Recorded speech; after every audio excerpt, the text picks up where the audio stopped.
Everyone, thread bangles business ఎవరైతే start చేయాలి అని అనుకుంటున్నారో వాళ్ళ కోసం అయితే కనుక ఈ వీడియో అనమాట.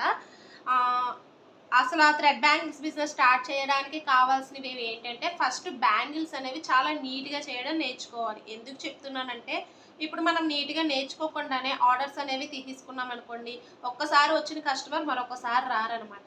అందు గురించి అని బాగా ప్రాక్టీస్ చేయాలి. ఫస్ట్ మన ఇంట్లో ఉన్న వాళ్ళకో లేదంటే గ్లాస్ బ్యాంగిల్స్ మీదనో ఇలాగైతే కనుక ప్రాక్టీస్ చేసుకొని ఓకే మనం పర్ఫెక్ట్గా వచ్చాము అనుకున్న తర్వాతనే బ్యాంగిల్స్ ఆర్డర్స్ అనేవి తీసుకోవాలన్నమాట. ఫస్ట్ ప్రాక్టీస్ అనేది చాలా ఇంపార్టెంట్. ఎంత నీట్గా ఫినిషింగ్ వస్తే అంత నీట్గా ఉంటుంది, ప్లస్ కస్టమర్స్ అనేవాళ్ళు ఆటోమేటిక్గా వస్తూనే ఉంటారు. అదొక పాయింట్ గుర్తుపెట్టుకోండి.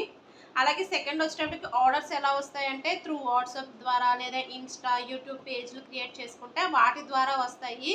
అంటే ఫస్ట్ ఎలాగైనా మన రిలేటివ్స్ ఫ్రెండ్స్ నుంచి స్టార్ట్ అయితే తర్వాత అలా స్ప్రెడ్ అయ్యి మనకు ఆర్డర్స్ అనేవి వస్తాయి అనమాట. దేనికైనా కూడా ఇన్స్టా పేజ్ కానీ యూట్యూబ్ కానీ క్రియేట్ చేసుకుంటే మనకి ఆర్డర్స్ అనేవి రావడానికి ఎక్కువగా అవకాశం ఉంటుంది. సెకండ్ వచ్చేసి అది. అలాగే థర్డ్ వచ్చేసి ఇంట్లో ఎవరైతే చిన్నపిల్లలు ఉంటారో వాళ్ళు ఒక్కసారి ఈ బిజినెస్ స్టార్ట్ చేసే ముందు 1-10 సార్లు ఆలోచించుకోండి. వెనకాల వచ్చే కాన్సిక్వెన్సెస్ అది చాలా ఎక్కువగా ఉంటాయి. ఎందుకంటే మన పిల్లల్ని చూడలేము, లేదంటే కనుక వాళ్ళు చూసుకోకుండా ఇవి చేశారు అన్నవైతే కనుక వస్తాయి. ఒక్కసారి ఇంట్లో మాట్లాడుకొని ఈ బిజినెస్ అయితే స్టార్ట్ చేయడానికి ట్రై చేయండి. ఇదైతే కనుక ఈజీగా ఏమీ అయిపోదు అనమాట. కొంచెం అయితే ఎఫర్ట్ అయితే ఖచ్చితంగా పెట్టాలి. అలాగే ఒక్కొక్క ప్రైజ్ విషయానికి వచ్చేటప్పటికి ఒక్కొక్క థ్రెడ్ బ్యాంగిల్స్ చేసేవాళ్ళు ఒక్కొక్క రకమైన ప్రైజెస్ అయితే ఇస్తారనమాట. ఎవరి ఇంట్రెస్ట్ అంటే ఎవరి దాని మీద వాళ్ళది డిపెండ్ అయి ఉంటుంది కదా. ఇప్పుడు నేను ఇలా ఫుల్గా వర్క్ చేశానంటే బ్యాంగిల్కి వచ్చి 100 రూపీస్ తీసుకుంటాను అనమాట. అలాగే ఈ 4 బ్యాంగిల్స్ 400. ఒక సెట్లో ఎన్ని బ్యాంగిల్స్ ఉంటే అన్ని 100s యాడ్ చేసుకోవాలి.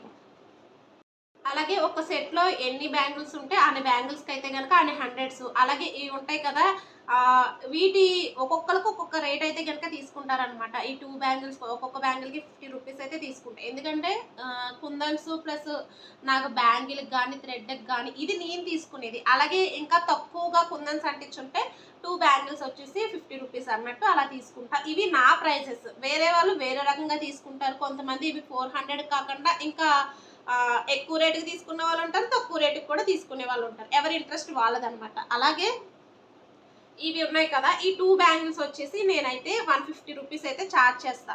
ఇవి 150 రూపీస్. ఇవి ఓన్లీ కుందన్స్ ఉన్నాయి. అదే కనుక ఈ కాసుల దగ్గరికి వచ్చేటప్పటికి కొంచెం కాస్ట్ పెరుగుతుంది అనమాట. కాసులు ప్లస్ కుందన్స్ కూడా అంటించాను కాబట్టి నేను కొంచెం ఛార్జ్ అయితే ఎక్కువగా తీసుకుంటా. అంటే నాకు పడే రేటు ప్లస్ మిగతావన్నీ కూడా యాడ్ చేసుకుంటాను కాబట్టి దానివల్ల ఒక్కొక్కరు ఒక్కొక్కరాగా నేను చెప్తున్నాను కదా. అలాగే ఫోర్త్ పాయింట్ వచ్చేటప్పటికి కొంతమంది కస్టమర్స్ ఏంటంటే బార్గెన్ చేస్తూ ఉంటారు.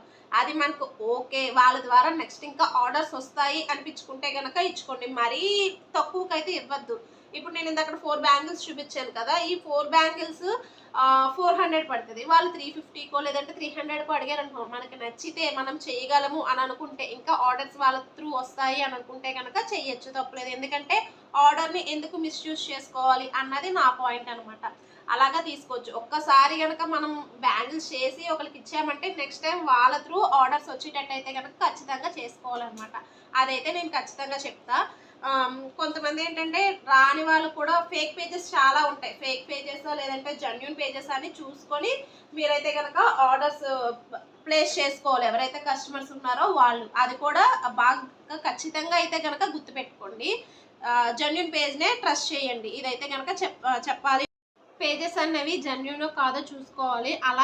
అలాగే ఓన్లీ ఇలా ర్యాప్ చేసిన బ్యాంగిల్స్కి అయితే మిగతా వాటితో పోల్చుకుంటే చాలా తక్కువ రేట్ ఉంటాయి అనమాట. ఎందుకంటే ఓన్లీ బ్యాంగిల్ కాస్ట్ ర్యాప్ చేసిన కాస్టే కదా, అందుకని చెప్పి చాలా తక్కువ. కొంచెం ఇలా ప్లేట్ బ్యాంగిల్స్ అయితే కనుక కొంచెం తక్కువ రేటుకు ఉంటాయి.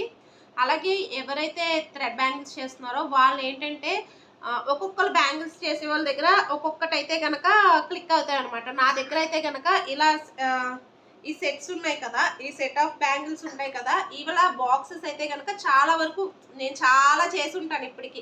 అలాగే అన్నిసార్లు ఆర్డర్స్ వచ్చేవు. అలాగే కొన్నిసార్లు ఏంటంటే ఒక్కొక్క రోజు లేట్ నైట్లో కూడా నువ్వు ఆర్డర్స్ చేసి ఇవ్వాల్సి వస్తుంది అనమాట. దానికి యాక్సెప్ట్ చేసుకోవాలి, దీనికి యాక్సెప్ట్ చేసుకోవాలన్నమాట. ఏ థ్రెడ్ బ్యాంగిల్స్ చేసిన వాళ్ళకైనా అంటే చూడండి, ఏదైనా వర్క్ చేసిన వాళ్ళకి ఏంటి ఒకేసారి వర్క్ అన్నది ఎక్కువగా పండగల సీజన్లో అలా వచ్చేస్తుంది కదా. అలాగా ఈ వరలక్ష్మి వ్రతానికి కానీ ఏదైనా పండగలు పెళ్ళిళ్ళ సీజన్లో బాగా ఒక్కొక్కసారి నేను నైట్ అంతా పడుకోకుండా చేసిన రోజులు కూడా ఉంటాయన్నమాట. దేనికైనా యాక్సెప్ట్ చేసుకోవాలి. అలాగే కొన్నిసార్లు ఆర్డర్స్ అసలు ఉండవన్నమాట.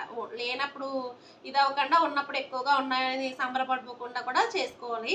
అలాగే మార్జిన్ అనేది ఖచ్చితంగా ఏ బిజినెస్ స్టార్ట్ చేసినా ఉంటది. అలాగే హ్యాండ్‌మేడ్ ప్రొడక్ట్స్ ఎందుకు అంత కాస్ట్ అంటే మనకి ఎక్కువగా టైం పడతది. అలాగే అంతా ఇది మన చేత్తో చేసిందే కదా! మనం కష్టపడిన వరకు కూడా ఉంటది కదా! అందుకని అవన్నీ చూసుకొని చేసుకోవాలనమాట.